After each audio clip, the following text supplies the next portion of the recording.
Hello and welcome to the Deju classes. आप सभी का आपका अपना यूट्यूब चैनल देजू क्लासेस में स्वागत है। हम लोगों ने जो सीरीज स्टार्ट किया है, आपका जो साइंस है उसके इंपॉर्टेंट एमसीक्यूज को चैप्टर वाइज देखने का, उसके क्रम में हम लोगों ने पहला चैप्टर और दूसरा चैप्टर दोनों के जो इंपॉर्टेंट एमसीक्यूज हैं जिसकी संभावना आपके एग्जाम्स में आने की प्रबल है, उसको हम लोगों ने देख लिया है। आज इस वीडियो में हम लोग तीसरा जो चैप्टर है, मेटल एंड नॉन मेटल, धातु और अधातु, उसके इंपॉर्टेंट वीवीआई क्वेश्चंस को देखेंगे। साथ ही साथ उसमें जो इंपॉर्टेंट पार्ट है, जो सेक्शन है, उसके बारे में थोड़ा डिस्कस करेंगे। तो ये इस सीरीज का तीसरा पार्ट है। अगर आप दो पार्ट नहीं देखे हैं तो उसका प्लेलिस्ट का जो लिंक है वो डिस्क्रिप्शन बॉक्स में है, आप जा करके उसको देख सकते हैं। एंड स्क्रीन में भी आपको मिलेगा, है ना। अगर आप इस चैनल पर नए हैं तो आप इस चैनल को सब्सक्राइब कर लें और अपने दोस्तों के साथ शेयर कर लें। चलिए आगे चलते हैं। पहला क्वेश्चन देखते हैं। निम्नलिखित में से कौन सबसे अधिक अभिक्रियाशील धातु है? Which one is the most reactive? इसका आंसर जानने से पहले थोड़ा हम देख लेते हैं। ये एक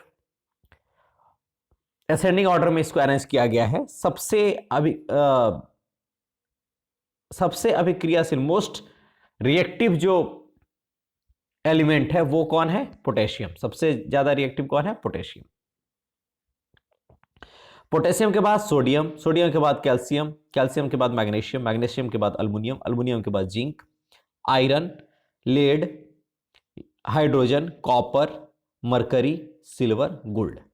ठीक है, सबसे ऊपर है क्या? पोटेशियम, फिर सोडियम, फिर कैल्शियम, फिर मैग्नीशियम, फिर अल्युमिनियम, फिर जिंक, फिर आयरन यानी लोहा, फिर सीसा, लेड यानी सीसा, पीबी, एच हाइड्रोजन, फिर कॉपर, फिर पारा, फिर चांदी, फिर सोना। तो यहां ये जो मरकरी, सिल्वर, गोल्ड जो है, ये सब अपने फ्री स्टेट में पाए जाते हैं। ये खासकर सिल्वर और गोल्ड क्या है? फ्री स्टेट में पाए जाते हैं। बाकी जिंक के बाद वाले जो एलिमेंट्स हैं, है ना, ये कार्बन से अपचयित होते हैं, ये चीज आप जान लीजिएगा।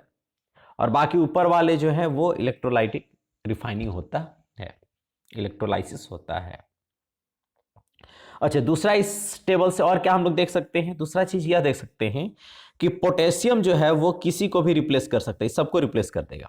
सोडियम है वो सबको, नीचे वाले सबको रिप्लेस कर सकता है, लेकिन पोटेशियम को रिप्लेस नहीं कर पाएगा। क्लियर है? आ रही बात समझ में? फिर से देखते हैं कि अगर जैसे मैग्नीशियम की बात करें तो मैग्नीशियम जो है बाकी सब एलिमेंट्स को, उसके नीचे जितने भी एलिमेंट्स कम रिएक्टिव जो उससे हैं, उन सभी को क्या कर सकता है? रिप्लेस कर सकता है, हटा सकता है, उसका स्थान ले सकता है, लेकिन ऊपर वाले का स्थान नहीं ले सकता है। ठीक है, चलिए अब क्वेश्चंस को सॉल्व करते हैं हम लोग। तो निम्नलिखित में से कौन सबसे अधिक अभिक्रियाशील धातु है? तो सबसे अभिक्रियाशील कौन है? पोटेशियम। तो इसका सही आंसर क्या हो जाएगा? Option number D. चलिए नेक्स्ट क्वेश्चन। लोहा और एवं इस्पात को जंग से सुरक्षित रखने के लिए उन पर किस धातु की पतली परत चढ़ाई जाती है? ठीक है, to protect iron and steel coating is done by which metal? तो क्या होता है? जिंक से। किसका? जिंक से। गैल्वेनाइजेशन इसको बोलते हैं, जिंक की पतली परत चढ़ाई जाती है। ठीक है, चलिए तो दूसरा का सही आंसर क्या हो जाएगा? Option number D. चलिए नेक्स्ट क्वेश्चन, क्वेश्चन नंबर 3 देखते हैं। ये देखिए किससे? अयस्क से। बॉक्साइट जो है निम्नलिखित में से किस धातु का अयस्क है? तो बॉक्साइट किसका है? अल्युमिनियम का। किसका है? अल्युमिनियम का। तीसरा का सही आंसर ऑप्शन नंबर सी। चलिए चौथा क्वेश्चन मिश्र धातु से है, एलॉय से है। एलॉय क्या होता है? दो या दो से अधिक धातुओं को मिला करके मिश्र धातु का निर्माण कराया जाता है। एलॉय का फॉर्मेशन कब होता है? दो और दो से अधिक मेटल्स, है ना, उनको मिला करके हम लोग एलॉय का फॉर्मेशन करते हैं। चलिए पहला क्वेश्चन क्या कह रहा है? लोहा, निकल और क्रोमियम, यानी आयरन, निकल और क्रोमियम मिलाकर के कौन से मिश्र धातु का निर्माण होता है? उससे पहले थोड़ा आप देख लेते हैं यहां पे ब्रास यानी पीतल। पीतल किससे बनता है? कॉपर और जिंक से। यानी तांबा और जिंक को मिलाते हैं तो जो एलॉय का फॉर्मेशन होता है उसको बोलते हैं पीतल। ब्रॉन्ज, ब्रॉन्ज यानी कांसा, कांसा यानी कॉपर और टीन, तांबा और टीन को मिला करके किसका निर्माण करते हैं, कांसा का। फिर है सोल्डर, सोल्डर यानी सोल्डर जोड़ने में आप देखते होंगे है ना, मार्केट वगैरह में जहां पे दो मेटल्स को जोड़ने का काम किया जाता है, सोल्डरिंग का काम किया जाता है, तो किससे बनता है वो, टीन और लेड यानी सीसा, टीन और सीसा से, सोल्डर यानी टीन और सीसा। चौथा है स्टेनलेस स्टील, स्टेनलेस स्टील किससे है, आयरन, क्रोमियम और निकल, लोहा, क्रोमियम और निकल से, ठीक है, स्टेनलेस स्टील। आइए इसको हम लोग देखते हैं, यहां क्या है, टांका यानी सोल्डर, तो सोल्डर किससे बना हुआ है भाई, तो सोल्डर बना हुआ है आपका टीन है ना और लेड, टीन और लेड से क्या बना हुआ है, सोल्डर बना है, ठीक है। चलिए तो ये टीन और वो हो गया है ना। फिर क्या है, स्टेनलेस स्टील, हम लोग लोहा, निकल और क्रोमियम है ना, लोहा, निकल और क्रोमियम से किसको बनाया गया है, स्टेनलेस स्टील को, तो इसका सही आंसर ऑप्शन नंबर डी, ठीक है। अब यहाँ पे जर्मन सिल्वर, ड्यूरेलियम है, तो ये आपको नहीं पढ़ना है क्लास 10th में, इसलिए इसको जो आपके एनसीईआरटी में जिसका जिक्र आया है वो ये चारों है और इसको हमने यहाँ लिख रखा है ना। तो जब भी पूछेगा क्वेश्चन अगर झारखंड बोर्ड में, बोर्ड एग्जाम्स में, तो ये इन्हीं चारों में से कोई एक के बारे में पूछेगा, ठीक है। चलिए नेक्स्ट देखिए, तांबा और जिंक, कॉपर और जिंक है ना, तो कॉपर और जिंक को मिला करके क्या बनाते हैं, पीतल, तो पांचवा का सही आंसर ऑप्शन नंबर ए। अगर कॉपर के साथ टीन मिला देंगे तो हो जाएगा ब्रॉन्ज। लोहा को जिंक से लेपित करने की क्रिया को क्या कहता है, क्या कहते हैं, process of coat iron with zinc is called the galvanization, इसको क्या बोलते हैं, गैल्वेनाइजेशन, ठीक है, इसका सही आंसर ऑप्शन नंबर बी। चलिए नेक्स्ट क्वेश्चन, क्वेश्चन नंबर 7 देखिए, हेमेटाइट किस धातु का अयस्क है, hematite is an ore of which metal, किस मेटल का ओर है, तो ये है आयरन का, तो 7वां का सही आंसर ऑप्शन नंबर डी। चलिए क्वेश्चन नंबर 8 देखिए, निम्नलिखित में से किसे चाकू से काटा जा सकता है, यानी which of the following is cut by knife. देखो नाइफ से, चाकू से काटा किसको किसको जा सकता है, लिथियम को, ये नोट डाउन कर लीजिए आप, लिथियम को, सोडियम को और पोटेशियम को, ये तीनों को किससे काटा जा सकता है, सॉफ्ट मेटल है ना, जिनको आसानी से काटा जा सकता है किससे, चाकू से, ठीक है। तो इसमें कौन ऑप्शन में हो जाएगा, लिथियम, तो 8वां का सही आंसर लिथियम ए, ठीक है। सोडियम, पोटेशियम तीनों में से कोई आए वो होगा।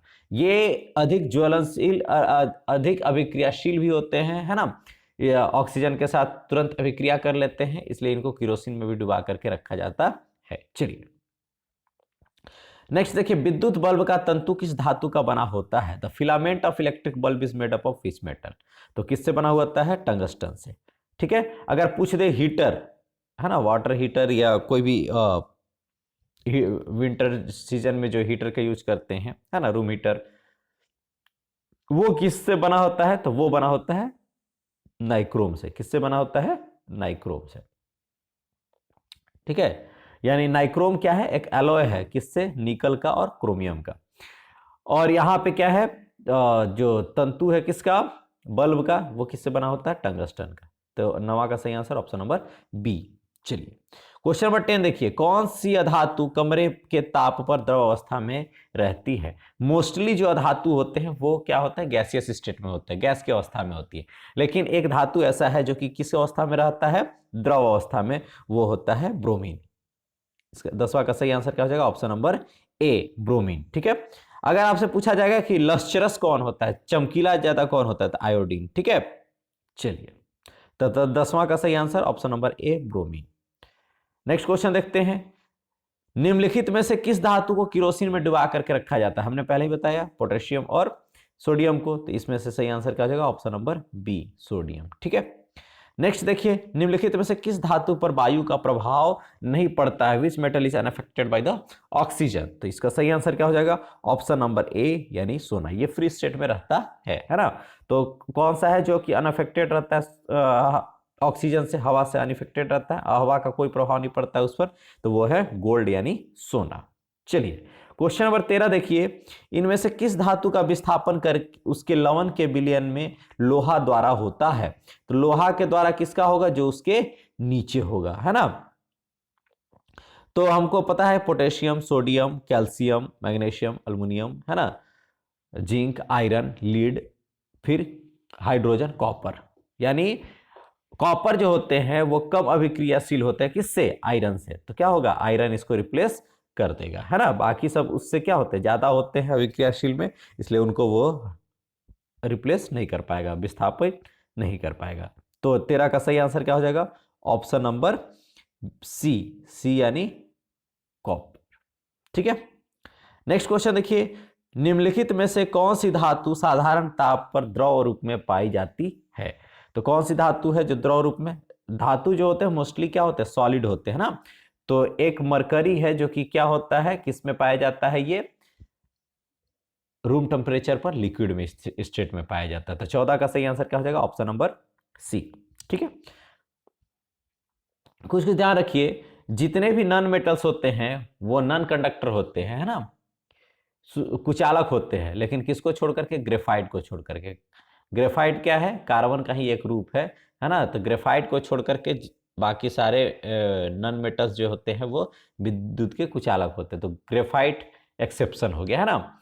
उसी तरह से जितने भी नॉन मेटल्स होते हैं वो सॉफ्ट होते हैं, किसको छोड़ करके? डायमंड को छोड़ करके। और डायमंड भी क्या है? कार्बन का ही एक रूप है ना। तो इसको ध्यान में रखेंगे आप। चलिए नेक्स्ट देखिए, निम्नलिखित में से कौन विद्युत का सुचालक है? चलिए आ भी गया। तो सल्फर, प्लास्टिक, आयोडीन, ये तीनों नहीं, तो क्या होगा? ग्रेफाइट। ये नॉन मेटल है, फिर भी ये क्या है? विद्युत का सुचालक है।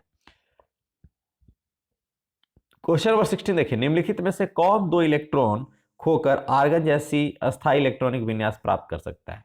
आर्गन का कितना होता है? 18। तो दो इलेक्ट्रॉन खोने के बाद 18 आ रहा है, तो उसमें 2 जोड़ दीजिए तो इलेक्ट्रॉन कितना हो जाएगा? 20। तो 20 एटॉमिक नंबर किसका है? तो कैल्शियम का। तो 16 का सही आंसर ऑप्शन नंबर सी। ठीक है, चलिए देखिए क्वेश्चन नंबर 17, सिनाबार किसका अयस्क है? तो सिनाबार किसका है? मरकरी का। किसका है? मरकरी। तो बी का 17 का सही आंसर क्या हो जाएगा? Option number B. चलिए नेक्स्ट क्वेश्चन देखिए, निम्नलिखित में से किस धातु के ऑक्साइड का कार्बन से अपचयन होता है? हमने पहले ही कहा जिंक, आयरन, टिन, है ना, ये सारे जो धातु हैं उनका कार्बन के साथ अपचयन करा करके उसको शुद्ध किया जाता है। ठीक है, तो एक्सट्रैक्शन किससे होता है? कार्बन से अपचयन करा करके। उसके जो ऊपर मोस्ट रिएक्टिव मेटल्स हैं उसको इलेक्ट्रोलाइसिस के द्वारा किया जाता है, और बाकी को कार्बन से अपचयित किया जाता है ना। तो मैग्नीशियम, कैल्शियम और पोटेशियम ये तो मोस्ट रिएक्टिव है, ऊपर में रहेगा। तो कौन है? जिंक है ना। तो जिंक को किससे किया जाता है? जिंक को कार्बन से अपचयित करके शुद्ध एक्सट्रैक्ट किया जाता है ना। शुद्ध जिंक को पाया जाता है। ठीक है, अच्छा, जो ओर है, ओर का जो गंदा पार्ट है यानी इम्प्योर पार्ट है उसको हम लोग बोलते हैं गैंग। क्या बोलते हैं? इम्प्योरिटीज को क्या बोलते हैं? गैंग, है ना। हिंदी में भी क्या बोलते हैं? गैंग। इसको आप ध्यान में रखेंगे, है ना। चलिए नेक्स्ट क्वेश्चन देखिए, क्वेश्चन नंबर 19, अल्युमिनियम पर उसके ऑक्साइड की मोटी परत बनाने की प्रक्रिया को कहते हैं? The process of forming a layer of thick oxide of aluminium is called. Aluminium पर एक थिक ऑक्साइड की परत बनाई जाती है ताकि वो करोड ना हो, तो उसको हम लोग बोलते हैं एनोडाइजिंग। क्या बोलते हैं? एनोडाइजिंग यानी एनोडीकरण। तो 19 का सही आंसर क्या हो जाएगा? Option number A. ठीक है, गैल्वेनाइजेशन क्या है? ये क्या है? जिंक की कोटिंग करना, है ना। क्रोमियम की कोटिंग करना, तो क्रोमियम, है ना। तो 19 का सही आंसर क्या हो जाएगा? Option number A. एनोडीकरण क्या है? एनोडाइजिंग क्या है? ये क्या करता है? अल्युमिनियम पर ऑक्साइड की एक लेयर, है ना, उस पर चढ़ा दी जाती है ताकि अल्युमिनियम को सुरक्षित रखा जा सके, है ना। चलिए नेक्स्ट क्वेश्चन देखिए, क्वेश्चन नंबर 20, सल्फाइड अयस्क को वायु की उपस्थिति में अधिक ताप पर गर्म करने पर यह ऑक्साइड में परिवर्तित हो जाता है। सल्फाइड अयस्क जो है, जिसे मान लीजिए जिंक सल्फाइड है, इसको ऑक्सीजन के प्रेजेंस में, है ना, गर्म करेंगे तो क्या हो जाएगा? जिंक ऑक्साइड हो जाएगा, है ना। और उसके बाद जिंक ऑक्साइड को कार्बन से अपचयित कर करके जिंक को प्राप्त किया जा सकता है ना। तो ये जो प्रोसेस है, सल्फाइड अयस्क को ऑक्सीजन के प्रेजेंस में गर्म करके और ऑक्साइड प्राप्त करना, इस प्रोसेस को बोलते हैं हम लोग रोस्टिंग। क्या बोलते हैं? रोस्टिंग। तो इसका सही आंसर क्या हो जाएगा? ऑप्शन नंबर बी यानी भर्जन। The sulphide ores are converted into oxides by heating strongly in the presence of excess air and this process is known as the roasting और you can say that the भर्जन। भर्जन हिंदी शब्द। निस्तापन क्या है? अगर कार्बोनेट है ना, कार्बोनेट अयस्क है, उसको कम वायु की प्रेजेंस में यानी ऑक्सीजन बहुत कम मात्रा में हो या न के बराबर हो, उसमें अगर उसको हीट करते हैं तब वो क्या देगा? ऑक्साइड के रूप में देगा। फॉर एग्जांपल अगर जिंक कार्बोनेट है ZnCO3, इसको अगर हम हीट करेंगे है ना, तो क्या देगा? ZnO देगा। क्लियर है? और प्लस CO2 देगा। Is that clear? This process is called the calcination. इसको क्या बोलते हैं? निस्तापन या कैल्सिनेशन। तो अगर कार्बोनेट अयस्क से अगर ऑक्साइड प्राप्त करना है तो कैल्सिनेशन करना है, और सल्फाइड अयस्क से अगर आपको ऑक्साइड प्राप्त करना है तो आपको रोस्टिंग करना है यानी भर्जन करना है। क्लियर है? तो 20 का सही आंसर क्या होगा? सल्फाइड से प्राप्त करना है तो रोस्टिंग होगा यानी भर्जन। नेक्स्ट देखिए question number 21। Iron oxide Fe2O3 के साथ अल्युमिनियम की अभिक्रिया का उपयोग रेल की पटरी एवं मशीनी पुर्जों की दरारों को जोड़ने के लिए किया जाता है ना? क्या कह रहा है कि the reaction between ferric oxide with aluminium is used to join railway track और cracked machine parts. This reaction is known as, है ना, Fe2O3 को अल्युमिनियम के साथ रिएक्ट कराते हैं तो ये क्या देता है? Al2O3 और लार्ज अमाउंट में क्या देगा? हीट देगा। और प्लस Fe तो होगा ही, Fe को क्या कर दे? अल्युमिनियम हाईली रिएक्टिव है तो Fe को क्या कर देगा? भगा देगा, है ना। और लार्ज अमाउंट ऑफ हीट निकलता है। This process, this reaction is called the thermite reaction. ठीक है, लार्ज हीट निकल रहा है तो ये कौन सा रिएक्शन है? एक्सोथर्मिक रिएक्शन भी है, ऊष्माक्षेपी अभिक्रिया भी है, थर्मिट रिएक्शन भी है और कौन सा है? ऊष्माक्षेपी भी है। ठीक है, तो इसको ध्यान में रखेंगे। और क्या, और कौन सा रिएक्शन हो रहा है इसमें? डिस्प्लेसमेंट रिएक्शन, ये भी हो रहा है। तीनों तरह का रिएक्शन इसमें हो रहा है ना। चलिए, तो इसका सही आंसर क्या हो जाएगा? थर्मिट अभिक्रिया। यानी याद रखिएगा, रेल की पटरी की जैसी बात आई तो आप ध्यान में रखिएगा, उस समय जो अभिक्रिया कराई जाती है उस अभिक्रिया को थर्मिट अभिक्रिया कहते हैं। चलिए नेक्स्ट क्वेश्चन, है ना, आज का लास्ट क्वेश्चन है। विद्युत अपघटनी परिष्करण में अशुद्ध धातु को किस पर रखा जाता है? तो जब विद्युत परिघटनी होती है तो एक एनोड होता है ना, और दूसरा क्या होता है? कैथोड। तो कैथोड पर क्या होता है? शुद्ध धातु को रखा जाता है ना। इसमें इलेक्ट्रोलाइट्स में से जो शुद्ध धातु है वो कहा जाएगा? कैथोड पर बैठेगा, और जो अशुद्ध है, इंप्योरिटी जो है ना, वो कहा जाएगा? एनोड पर जाएगा। क्लियर है? तो 22 का सही आंसर क्या हो जाएगा? Option number B. अगर प्योर पूछेगा तो वो कैथोड हो जाएगा, और अगर इम्प्योर पूछेगा तो वो आपका एनोड हो जाएगा। ये आपका इस चैप्टर से इंपॉर्टेंट एमसीक्यूज थे, इससे बाहर आपका एमसीक्यू आने की संभावना नहीं है। तो आप केवल इस वीडियो को देखिए, आप इस क्लास के साथ आप बने रहिए, और आपका हर चैप्टर से जो इंपॉर्टेंट क्वेश्चंस हैं, एमसीक्यूज हैं, उसको यहाँ से करा दिया जाएगा। ठीक है, thank you for the watching. Please share and like the video, and if अगर आप इस चैनल पर नए हैं तो आप इस चैनल को सब्सक्राइब कर दें। Thank you once again, thank you for the watching. मिलते हैं नेक्स्ट वीडियो में।